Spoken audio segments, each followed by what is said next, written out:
4 سال پہلے میں اردن گیا تو ان کی قبر پہ حاضری دی اور دعائے اپنا فاتحہ کے لیے میں مزار میں داخل ہوں. سارے مزار میں خوشبو تھی. میں سمجھا جو قبر پہ چادریں ہیں وہاں سے خوشبو آ رہی. دعا کر کے میں چلا گیا. نماز تھی، بیان تھا.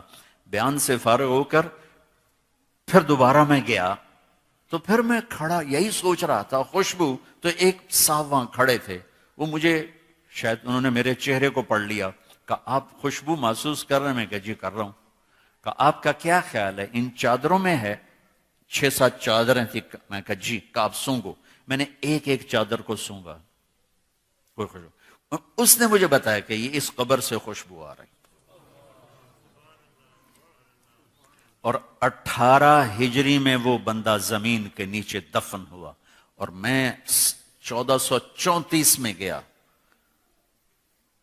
1400 سال سے بھی اوپر زمانہ گزر چکا. اس کی قبر مہک رہی ہے، مہک رہی ہے، مہک رہی ہے. اس کو یوں کر کے سمجھایا،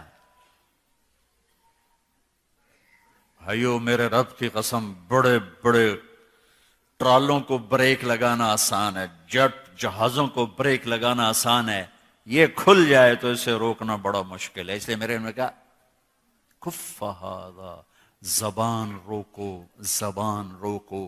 اس سے گالی، اس سے جھوٹ، اس سے غیبت، اس سے چغلی، اس سے بہتان بازی، اس سے طنز طانے کا یہ نکال دو. سب سے پہلا جو اس وقت کرنے کا کام ہے وہ آپس کی محبتوں کو بڑھانے کا ہے. اور محبتوں کو بڑھانے کے لیے سب سے پہلا کام ہے زبان، زبان، زبان. میرے نبی نے فرمایا صدقہ کرو. کہا جی ہمارے پاس تو ہے نہیں کچھ. کہا تیرا میٹھا بول بھی صدقہ ہے.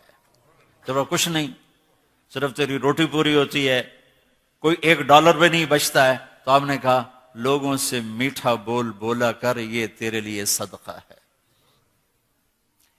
میرے نبی سے پوچھا گیا مل اسلام، یا رسول اللہ اسلام کیا ہے؟